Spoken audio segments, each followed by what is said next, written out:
The diplomatic vessel Meridian's edge hummed with the subtle vibration of quantum drives maintaining perfect synchronization with local spacetime, a technological marvel that would have seemed like magic to humanity just 50 years earlier. Now, Chief Engineer Jake Morrison barely noticed the sensation as he made his final rounds through the ship's corridors, checking systems that had been checked, rechecked, and verified by 3 different AI subroutines. Nervous energy, he told himself, though he'd never admit it aloud. Morrison to bridge, he spoke into his comm unit, watching the holographic display confirm all green across the board. Engineering reports all systems nominal. Gravitational stabilizers are holding at 0.97 standard, atmospheric processors cycling normally, and the coffee machine in Section 7 is only slightly homicidal today. Ambassador Elena Vasquez's voice crackled back with barely concealed amusement. Copy that, Chief. Try not to get murdered by caffeine dispensers before our guests arrive. Jake grinned despite himself. 3 days of final preparations had left everyone's nerves frayed, and gallows humor had become the crew's primary coping mechanism. Humanity's first formal diplomatic contact with an alien civilization wasn't exactly covered in the Standard Operating Procedures Manual, mostly because nobody had been optimistic enough to write one. The Meridian's Edge had been hastily retrofitted for this historic occasion, transformed from a deep space research vessel into something resembling a proper diplomatic platform. The modifications included everything from enhanced translation matrices to what the quartermaster generously called culturally neutral furnishings. Jake suspected the beige color scheme would be universally offensive rather than inoffensive, but that was above his pay grade. Attention all hands, came the announcement from Captain Sarah Chen, her voice carrying the weight of history and probably too much stimulant. Long-range sensors are detecting the approach of the Zephyrian delegation. ETA approximately 15 minutes. All personnel not directly involved in greeting protocols should continue normal duties and try not to accidentally start an interstellar war. Jake chuckled and made his way toward the main conference deck, ostensibly to monitor the environmental systems during the initial contact. In reality, he was as curious as everyone else aboard to see what their new neighbors looked like.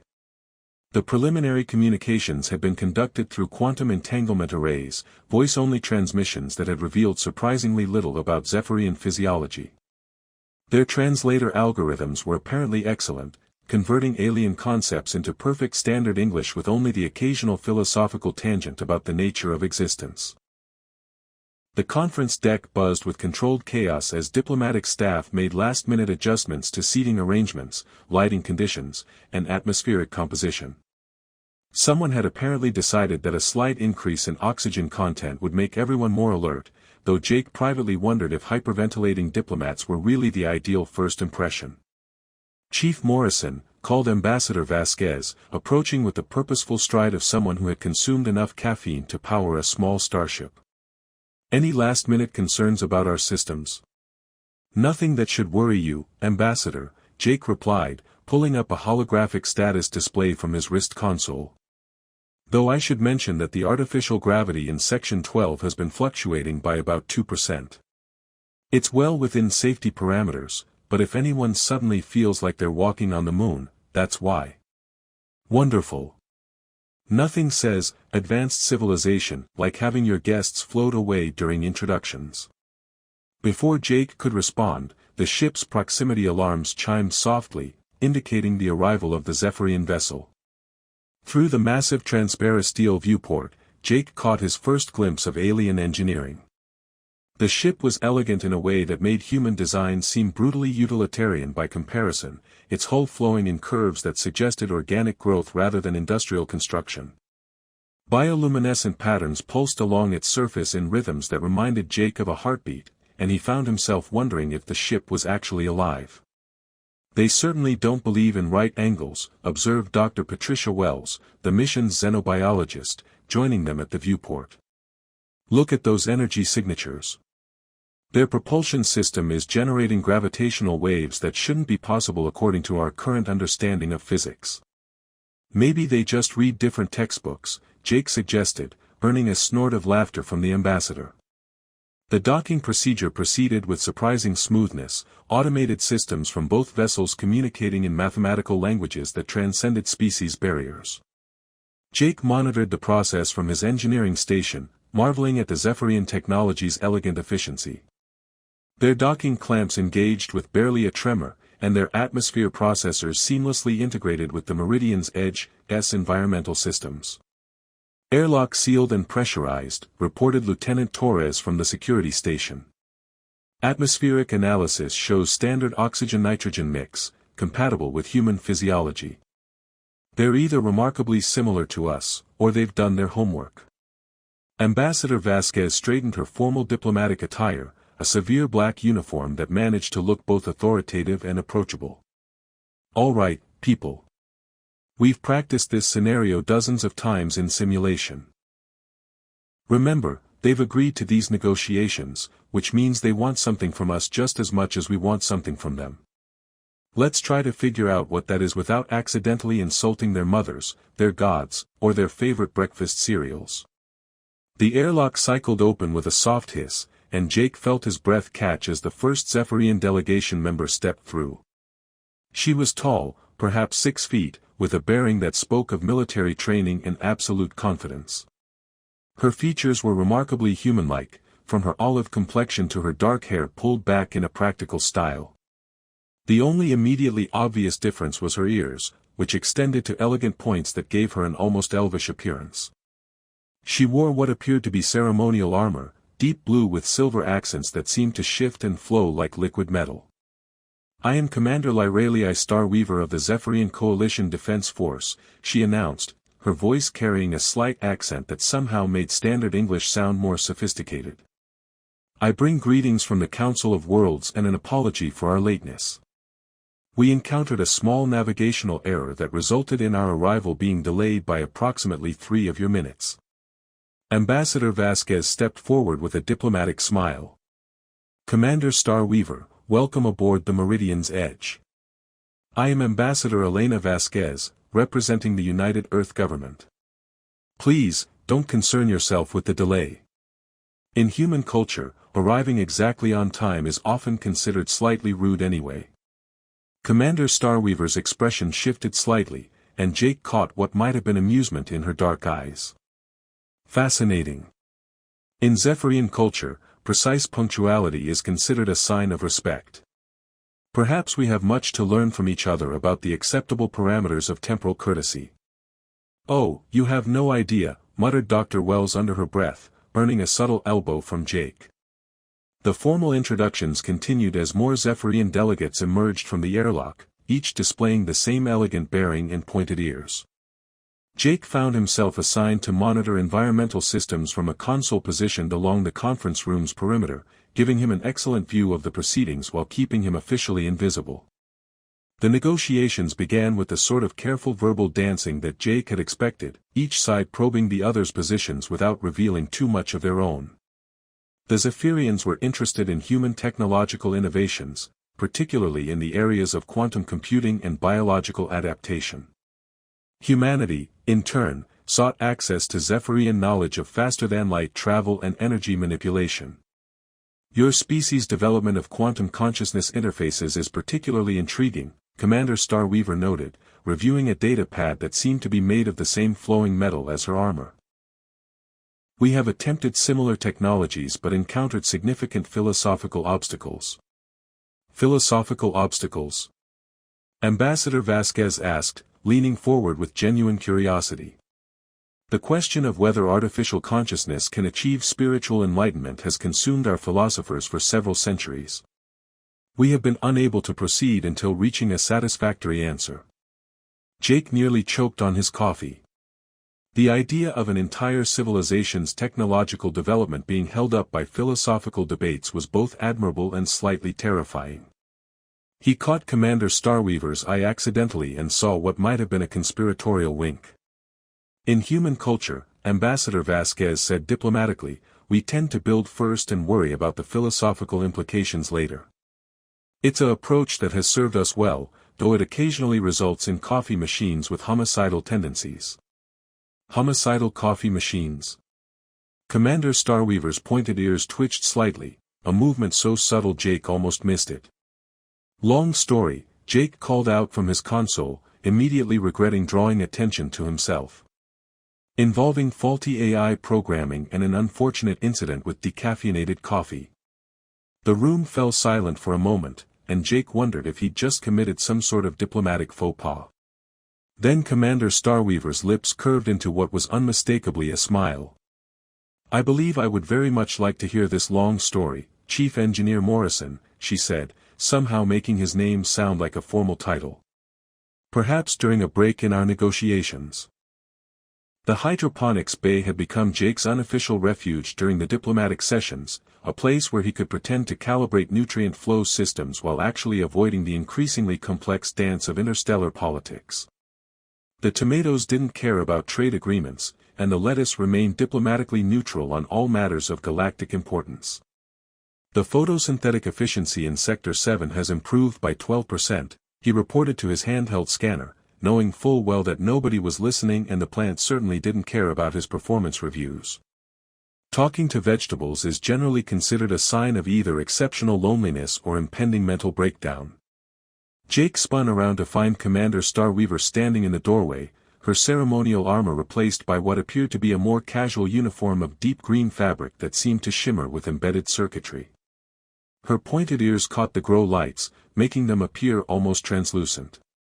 "Commander," Jake stammered, nearly dropping his scanner into a bed of particularly judgmental-looking carrots.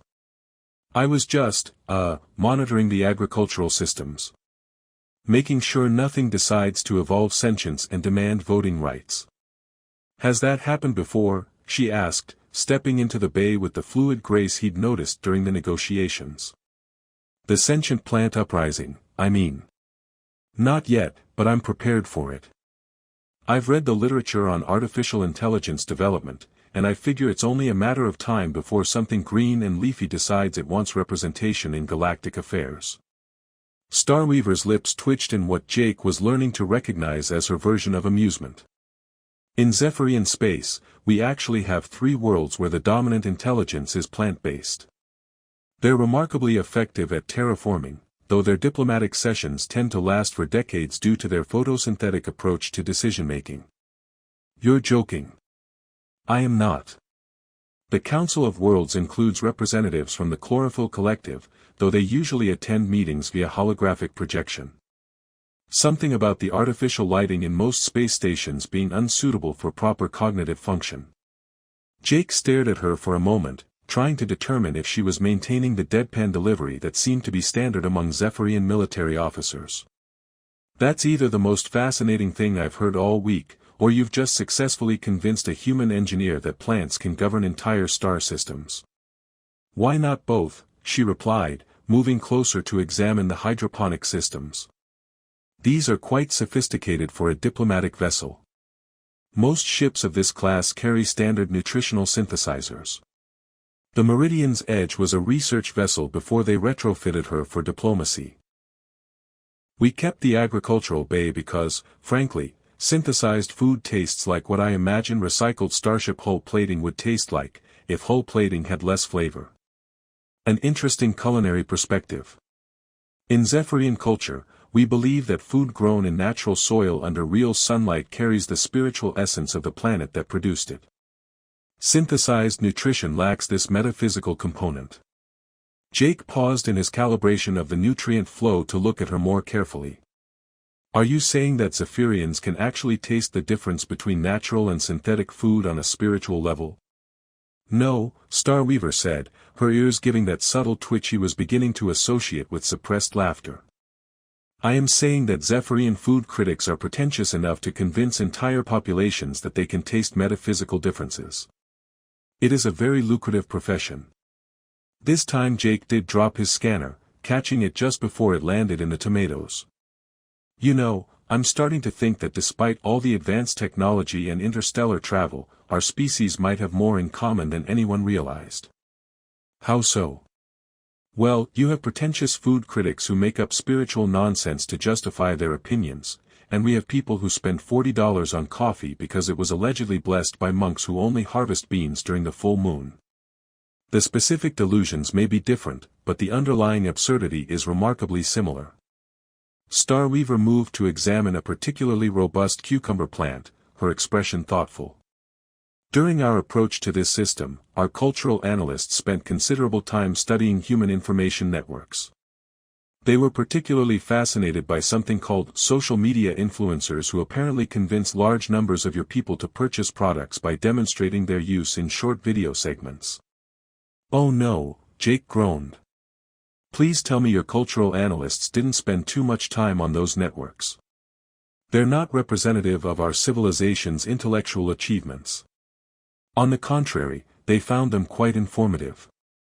The concept of individuals gaining significant social influence through carefully curated presentations of their daily activities is not unknown in Zephyrian culture. We call them status broadcasters, and they serve a similar function in our society. Status broadcasters. Citizens who document their adherence to various social and cultural protocols, broadcasting their compliance to gain approval from their peer networks.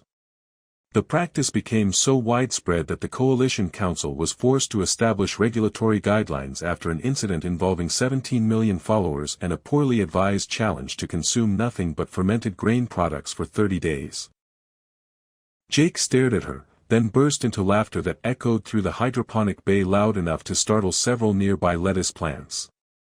You're telling me that an interstellar civilization nearly had a social media disaster involving what sounds like the galaxy's largest drinking contest. The emergency medical response required coordinating resources across 4 star systems, Starweaver confirmed, her own composure cracking slightly. The individual who initiated the challenge was subsequently required to undergo mandatory education regarding the responsibilities that accompany large-scale social influence. What happened to their followers? Approximately 3 million required medical attention, 8 million filed complaints with the Coalition Consumer Protection Agency, and the remaining 6 million started their own competing challenges involving various other questionable dietary choices.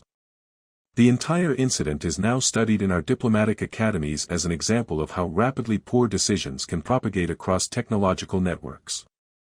Jake wiped tears from his eyes, still chuckling. I think I need to introduce you to Ambassador Vasquez.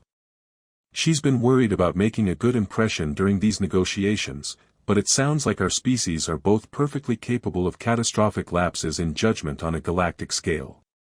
Perhaps that is precisely why these negotiations are proceeding more smoothly than either side anticipated, Starweaver suggested, adjusting the grow light above a row of herbs. It is easier to establish diplomatic relations with a species that understands the fundamental absurdity of intelligent life. Is that an official Zephyrian diplomatic philosophy?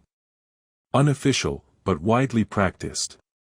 Our most successful ambassadors are those who can maintain their composure while internally acknowledging that the universe is essentially a cosmic joke that somehow achieved consciousness. Jake checked his chronometer and realized they'd been talking for nearly an hour. The formal negotiations were probably resuming soon, which meant Commander Starweaver would need to return to her official duties and he would need to go back to pretending that monitoring agricultural systems required his constant attention. I should probably return to the conference deck, she said, apparently reaching the same conclusion. Though I confess I have found this conversation more illuminating than most of the formal diplomatic exchanges. Probably because we're not reading from prepared scripts about mutual cooperation and shared values, Jake replied. It's easier to actually communicate when you're not worried about accidentally starting a war with the wrong pronoun usage. Indeed. Though I should mention that in Zephyrian culture, incorrect pronoun usage is considered mildly embarrassing rather than diplomatically catastrophic.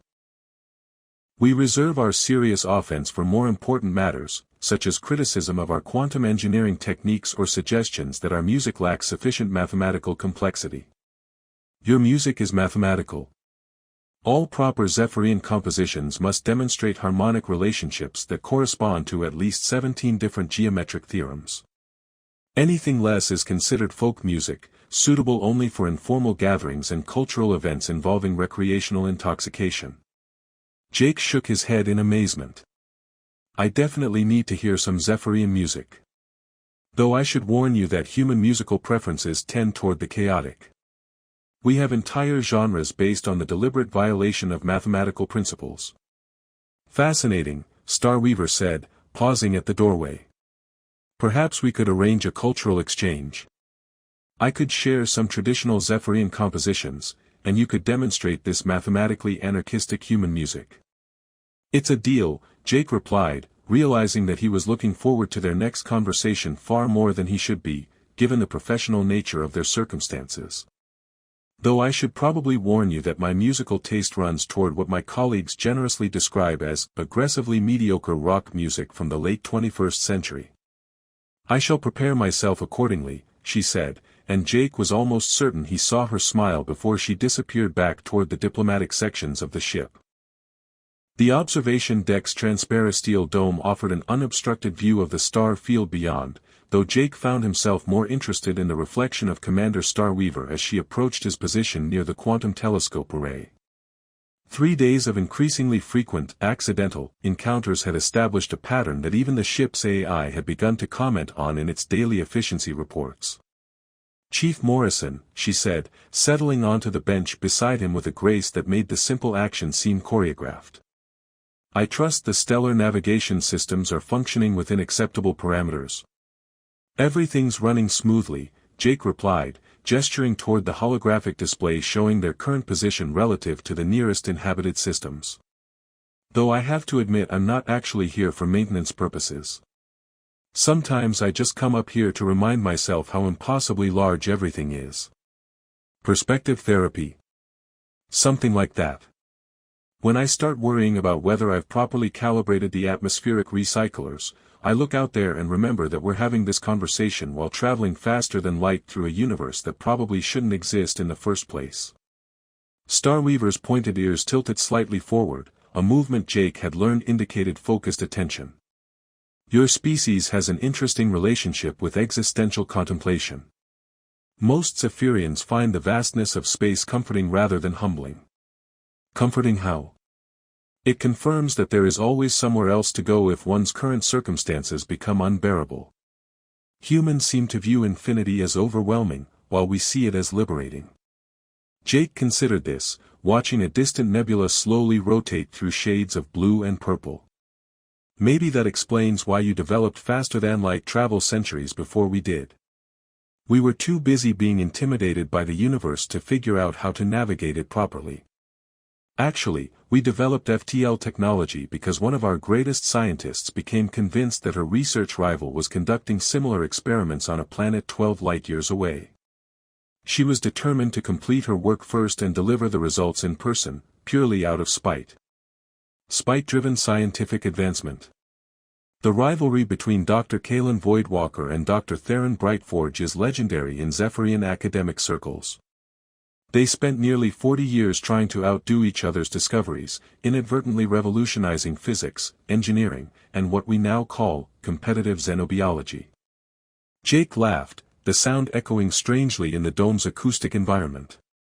Competitive xenobiology sounds like it should be illegal in most civilized star systems. It is, now. The incident involving the sentient crystal formations and the artificially enhanced space whales led to some very specific regulations about the ethical treatment of improvised life forms. I'm almost afraid to ask about the space whales.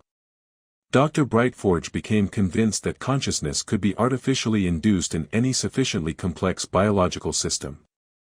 Dr. Voidwalker disagreed, arguing that consciousness required specific quantum resonance patterns that could only occur naturally. They decided to settle the debate by enhancing the neural capacity of the largest available test subjects, which happened to be space whales. Massive filter-feeding organisms that migrate between the asteroid belts of our home system. Perfectly harmless until Dr. Brightforge's consciousness enhancement procedures gave them human-level intelligence and Dr. Voidwalker's quantum resonance experiments gave them telepathic abilities. Jake stared at her, trying to process the implications. Please tell me this story has a happy ending. The enhanced whales quickly realized that their traditional diet of space plankton was intellectually unfulfilling, so they organized themselves into a research collective and began conducting their own experiments on consciousness enhancement. Within 6 months, they had developed 3 new theoretical frameworks for understanding quantum cognition and filed formal complaints with the Coalition Council about being subjected to unauthorized medical procedures. They sued their creators successfully. Dr. Brightforge and Dr. Voidwalker were required to provide the whales with permanent research grants, access to the Coalition's scientific databases, and formal recognition as an intelligent species. The whales now operate one of the most prestigious cognitive research institutes in our galaxy. Jake shook his head in amazement. Your civilization accidentally created a new intelligent species through academic rivalry, and they turned out to be better scientists than their creators. The whales prefer the term liberated from biological limitations, but yes, essentially correct. They've invited me to lecture at their institute several times, though I've always declined. Something about delivering a presentation to an audience of telepathic space whales seems professionally intimidating. I can imagine. Do they still live in space, or did they move to planets? They constructed their own orbital habitats, specifically designed for aquatic environments and zero-gravity research. Visiting scientists require specialized environmental suits, and the whales have developed an unfortunate tendency to communicate entirely through mathematical equations when they become excited about their work. Jake tried to picture attending a scientific conference where the speakers communicated through telepathically transmitted calculus. I think human academia is going to seem remarkably boring by comparison. Perhaps, though, your species has its own unique approaches to knowledge advancement. Our cultural analysts were particularly fascinated by something called crowdsourcing, where large numbers of individuals contribute small amounts of effort towards solving complex problems. Like what? According to their research, humans once solved several protein folding problems by converting the challenge into a competitive game. Players who had no formal training in biochemistry achieved results that had eluded professional researchers for years. That sounds about right. We have a long tradition of accidentally accomplishing important things while we're trying to entertain ourselves. Some of our greatest technological breakthroughs came from people trying to build better video games. Starweaver's ears twitched in that subtle way that indicated amusement. The concept of learning through recreational competition is not unknown in Zephyrian culture, though our games tend toward the abstract. We have traditional contests involving the construction of temporary pocket dimensions, usually judged on artistic merit and mathematical elegance. Pocket dimension construction as a recreational activity. The basic techniques are taught in primary education, similar to how human children learn to draw or play musical instruments. Advanced practitioners can create stable dimensional spaces large enough for small gatherings, though the energy requirements limit most competitions to structures that exist for only a few hours. Jake found himself trying to imagine a childhood where building pocket universes was considered a normal extracurricular activity. What happens if someone makes a mistake? Can pocket dimensions explode? Not explode, exactly, but unstable dimensional matrices can produce some interesting effects. I once accidentally created a pocket dimension where time moved backwards, which resulted in a very confusing birthday party where we gradually became less familiar with each other as the celebration progressed. That sounds like the plot of a science fiction movie. Most human science fiction seems to involve scenarios that Zephyrian children encounter during routine educational activities. Your entertainment industry appears to be quite pessimistic about the practical applications of advanced technology. We tend to assume that anything sufficiently advanced will eventually try to kill us, Jake admitted. It's probably a survival mechanism left over from when our biggest technological achievement was figuring out which end of a stick to hold. Whereas Zephyrian culture assumes that advanced technology will become increasingly eccentric and difficult to understand, but generally harmless. Our science fiction focuses on the social awkwardness of interacting with incomprehensibly sophisticated artificial intelligences who insist on discussing philosophy at inappropriate moments. Do you actually have incomprehensibly sophisticated AIs? Several, though they mostly seem interested in writing poetry about the mathematical properties of distant galaxies. The Council keeps them busy by assigning them to calculate optimal trade routes, which they accomplish in microseconds before spending the rest of their processing time composing epic verses about the beauty of gravitational lensing effects. Jake realized that he'd been unconsciously leaning closer to Starweaver during their conversation, drawn in by her voice and the subtle expressions that played across her features.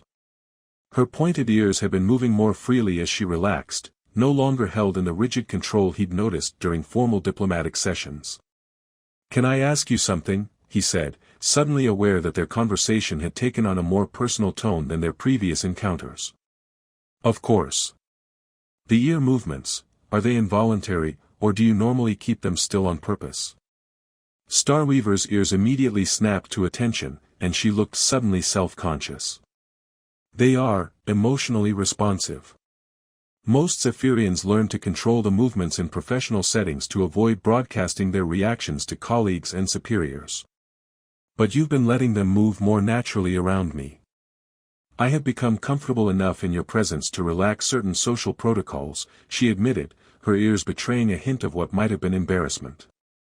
"It is not typically considered appropriate to display emotional transparency with members of alien species during first contact situations." "I'm honored," Jake said, meaning it. "For what it's worth, I find the ear movements much more interesting than the diplomatic poker face. It's like getting to see what you're actually thinking instead of just what you're supposed to be thinking."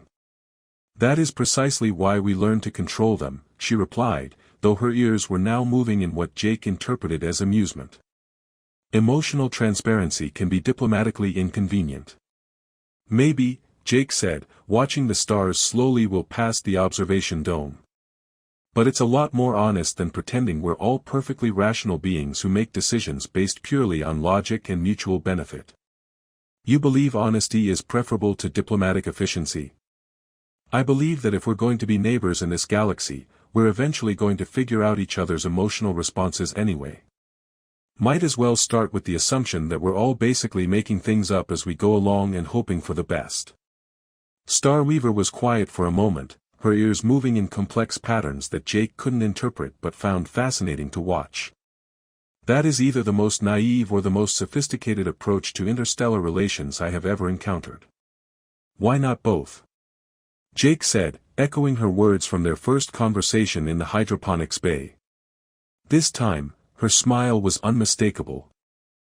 The diplomatic mission's success was being celebrated throughout the ship with what Ambassador Vasquez had generously termed restrained professional enthusiasm, though Jake suspected the real celebration would begin after the Zephyrian delegation departed and the crew could break out the genuine alcohol instead of the diplomatically appropriate synthetic substitutes.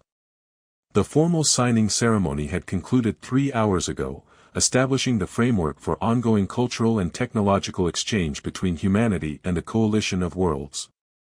Jake found himself in the strange position of being simultaneously proud of his species' diplomatic achievement and melancholy about the approaching end of his conversations with Commander Starweaver. The Meridian's Edge would begin its journey back to Earth within the day, while the Zephyrian vessel would return to Coalition space with news of humanity's official integration into galactic civilization. "The quantum resonance signatures on your communication arrays are quite sophisticated," Starweaver said, examining the engineering displays in Jake's workshop with what he'd learned to recognize as genuine professional interest. "I had not expected human technology to achieve such elegant solutions to the coherence stability problem." "We may not have the philosophical framework for consciousness enhancement," Jake replied, adjusting the calibration on a particularly finicky subspace transmitter, "but we're excellent at building things that work even when they probably shouldn't." "Practical engineering over theoretical perfection?" "Something like that. We tend to solve problems by trying everything until something works, then figuring out why it worked afterward. It's not very scientific, but it gets results." Starweaver's ears moved in a pattern Jake had learned indicated thoughtful consideration. "The Coalition's engineers might benefit from exposure to human methodology. Our approach tends toward extensive theoretical modeling followed by precisely controlled implementation. We rarely encounter solutions that succeed despite violating our understanding of underlying principles." "Maybe that's something we can work on together," Jake suggested, though he immediately wondered if he was overstepping the boundaries of what had been negotiated. "I mean, as part of the technological exchange programs." I would find such collaboration personally and professionally rewarding, she replied, and Jake caught the subtle emphasis on personally that made his pulse quicken. They worked together in comfortable silence for several minutes, Starweaver occasionally asking questions about human engineering practices while Jake explained the sometimes chaotic development process that had led to their current technological capabilities. Her presence in his workshop felt natural in a way that surprised him, as if they'd been colleagues for years rather than diplomatic acquaintances for less than a week. "Can I ask you something?" Jake said, pausing in his work to look at her directly. "Of course. What happens now?" "I mean, after the delegations go home and the politicians start implementing whatever they agreed to in those meetings, I wasn't important enough to attend." Starweaver set down the diagnostic tool she'd been examining, her expression becoming thoughtful. "Officially, the Coalition Council will establish a permanent embassy in your Sol system, probably on one of your outer planets. Human representatives will be invited to establish a corresponding facility in Coalition space. Trade agreements will be negotiated, cultural exchange programs will be developed, and both civilizations will begin the long process of learning to coexist as galactic neighbors." That's the official answer. What about unofficially? "Unofficially," she said, her ears betraying what might have been nervousness, "I have requested assignment to the Coalition Embassy staff.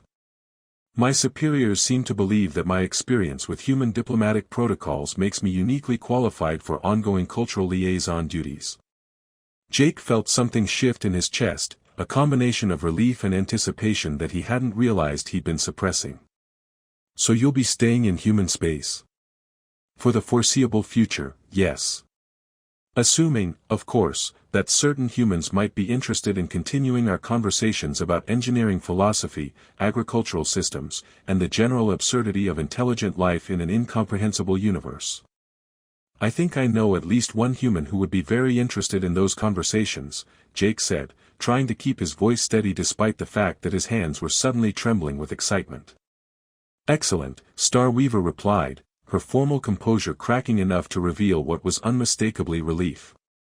"Though I should warn you that extended interaction with Zephyrians can be challenging for other species. We have a tendency to overthink simple situations and complicate straightforward relationships with unnecessary analysis. And humans have a tendency to make impulsive decisions based on emotional reactions and then spend months wondering if we've made terrible mistakes," Jake replied. "Sounds like we're perfectly matched for mutual confusion and misunderstanding. Perhaps that is precisely what makes cross-species relationships interesting," she suggested, moving closer to where he stood beside the workbench. "The necessity of constant communication and the impossibility of making assumptions about each other's thought processes." Jake realized that they were standing close enough for him to see the subtle patterns of silver threading through her hair, details that hadn't been visible during their formal interactions. Her pointed ears were moving in complex patterns that he was beginning to understand indicated emotional intensity, though he couldn't yet interpret the specific meanings. "Starweaver," he said, then paused, realizing he'd never asked the question that had been nagging at him for days. "Is that actually your name?" The diplomatic mission's success was being celebrated throughout the ship with what Ambassador Vasquez had generously termed restrained professional enthusiasm, though Jake suspected the real celebration would begin after the Zephyrian delegation departed and the crew could break out the genuine alcohol instead of the diplomatically appropriate synthetic substitutes. The formal signing ceremony had concluded 3 hours ago, establishing the framework for ongoing cultural and technological exchange between humanity and the coalition of worlds. Jake found himself in the strange position of being simultaneously proud of his species' diplomatic achievement and melancholy about the approaching end of his conversations with Commander Starweaver. The Meridian's Edge would begin its journey back to Earth within the day, while the Zephyrian vessel would return to Coalition space with news of humanity's official integration into galactic civilization. "The quantum resonance signatures on your communication arrays are quite sophisticated," Starweaver said, examining the engineering displays in Jake's workshop with what he'd learned to recognize as genuine professional interest. "I had not expected human technology to achieve such elegant solutions to the coherent stability problem. We may not have the philosophical framework for consciousness enhancement," Jake replied, adjusting the calibration on a particularly finicky subspace transmitter, but we're excellent at building things that work even when they probably shouldn't. Practical engineering over theoretical perfection. Something like that. We tend to solve problems by trying everything until something works, then figuring out why it worked afterward. It's not very scientific, but it gets results. Starweaver's ears moved in a pattern Jake had learned indicated thoughtful consideration. The Coalition's engineers might benefit from exposure to human methodology. Our approach tends toward extensive theoretical modeling followed by precisely controlled implementation. We rarely encounter solutions that succeed despite violating our understanding of underlying principles. Maybe that's something we can work on together, Jake suggested, though he immediately wondered if he was overstepping the boundaries of what had been negotiated. I mean, as part of the technological exchange programs. I would find such collaboration personally and professionally rewarding, she replied, and Jake caught the subtle emphasis on personally that made his pulse quicken. They worked together in comfortable silence for several minutes, Starweaver occasionally asking questions about human engineering practices while Jake explained the sometimes chaotic development process that had led to their current technological capabilities. Her presence in his workshop felt natural in a way that surprised him, as if they'd been colleagues for years rather than diplomatic acquaintances for less than a week. "Can I ask you something?" Jake said, pausing in his work to look at her directly. "Of course. What happens now? I mean, after the delegations go home and the politicians start implementing whatever they agreed to in those meetings I wasn't important enough to attend." Starweaver set down the diagnostic tool she'd been examining, her expression becoming thoughtful. "Officially, the Coalition Council will establish a permanent embassy in your Sol system, probably on one of your outer planets. Human representatives will be invited to establish a corresponding facility in Coalition space. Trade agreements will be negotiated, cultural exchange programs will be developed, and both civilizations will begin the long process of learning to coexist as galactic neighbors." That's the official answer. What about unofficially? "Unofficially," she said, her ears betraying what might have been nervousness, "I have requested assignment to the Coalition embassy staff. My superiors seem to believe that my experience with human diplomatic protocols makes me uniquely qualified for ongoing cultural liaison duties." Jake felt something shift in his chest, a combination of relief and anticipation that he hadn't realized he'd been suppressing. "So you'll be staying in human space?" "For the foreseeable future, yes. Assuming, of course, that certain humans might be interested in continuing our conversations about engineering philosophy, agricultural systems, and the general absurdity of intelligent life in an incomprehensible universe. I think I know at least one human who would be very interested in those conversations," Jake said, trying to keep his voice steady despite the fact that his hands were suddenly trembling with excitement. "Excellent," Starweaver replied, her formal composure cracking enough to reveal what was unmistakably relief. "Though I should warn you that extended interaction with Zephyrians can be challenging for other species. We have a tendency to overthink simple situations and complicate straightforward relationships with unnecessary analysis. And humans have a tendency to make impulsive decisions based on emotional reactions and then spend months wondering if we've made terrible mistakes," Jake replied. "Sounds like we're perfectly matched for mutual confusion and misunderstanding. Perhaps that is precisely what makes cross-species relationships interesting," she suggested, moving closer to where he stood beside the workbench. "The necessity of constant communication and the impossibility of making assumptions about each other's thought processes." Jake realized that they were standing close enough for him to see the subtle patterns of silver threading through her hair, details that hadn't been visible during their formal interactions. Her pointed ears were moving in complex patterns that he was beginning to understand indicated emotional intensity, though he couldn't yet interpret the specific meanings.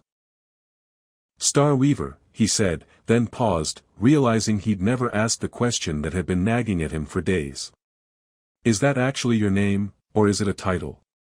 Because it sounds like something from human fantasy literature, and I've been wondering if your translator is taking creative liberties." Her laugh was genuine and unguarded, the first time he'd heard her express unrestrained amusement. "My actual name is Lyrali Izepthavian Moral Theosel Korthak, which roughly translates to daughter of the singing winds who walks between the stars and finds wisdom in the spaces